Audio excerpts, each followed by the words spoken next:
global scene now, and we know that, of course, tariff is still the theme of conversation there, but the latest is that exemption to tax by President Donald Trump. And we know that most of it is going to affect China, which is supposed to be the biggest enemy here.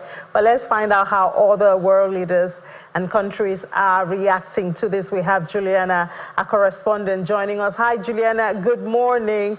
I wonder how much of this tech tariff exemption will be affecting the UK? Good morning, Inez. Good morning. Right, so it's quite interesting, isn't it, that what we're seeing from Donald Trump is once again a potential softening of these tariffs. And although these are mostly to do with big American businesses, so the likes of Apple, Nvidia, have been really stressed out, trying to lobby the White House to soften these tariffs because, of course, it affects their consumers. This does have a major knock-on effect, particularly for the UK. So on the positive side, this is very good for UK retailers, because there are so many tech retailers that were concerned there would be significant job cuts because, of course, prices would have to go up. So the fact that there could be a softening on these tariffs is a good thing. However, there are potentially a softening of tariffs on semiconductor chips. Now, this may be a bit of an issue for the UK government, because before this Labour government, we know that Rishi Sunak, the predecessor of Sir Keir Starmer, he did attempt to create this £1 billion chip industry to basically make sure that the UK was chip secure because of strained relationships with China. Now, if Donald Trump does soften export and import tariffs on chips coming from China, then this potentially places the UK under threat. So there are good and bad consequences, I would say, from the latest announcements we're getting from the White House. Yeah, but Juliana, it seems we still have to wait for details of it.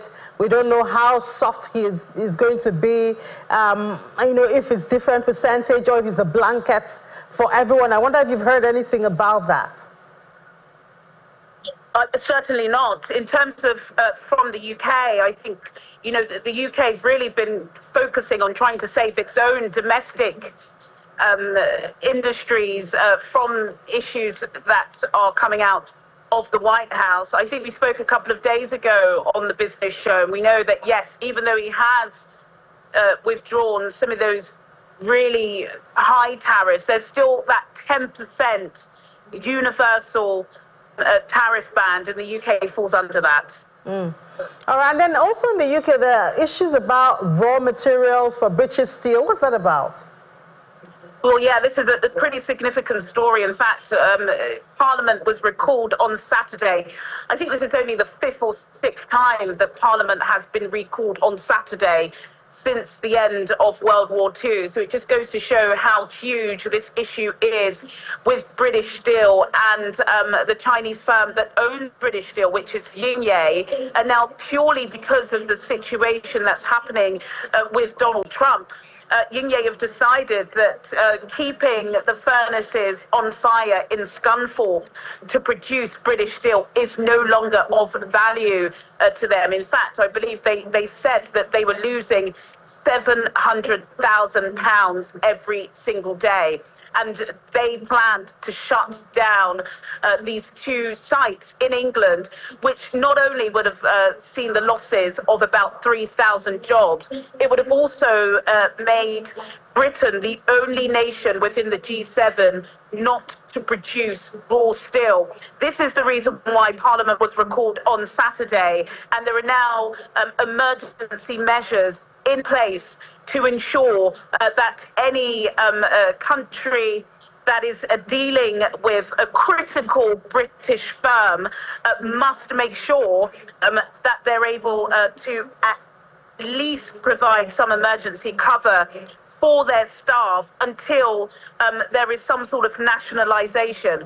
So at the moment, the Business Secretary, Jonathan Reynolds, is in significant conversations with the Chinese to try and save these jobs. But as I said, it's not just the jobs. I think Britain are thinking geopolitically. They cannot afford the closure of these steel sites, because if they do, then they're going to be in a critical situation.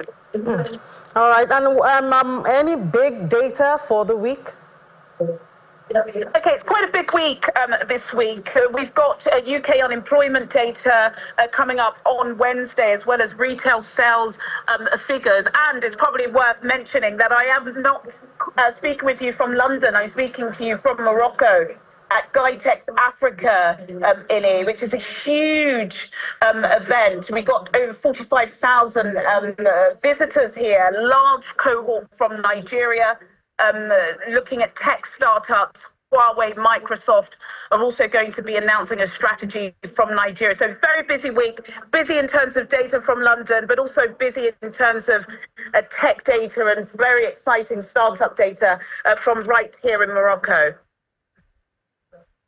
Days, you would give us more gist about the tech events in Morocco that you're attending. I hope we can look forward to that one of these days.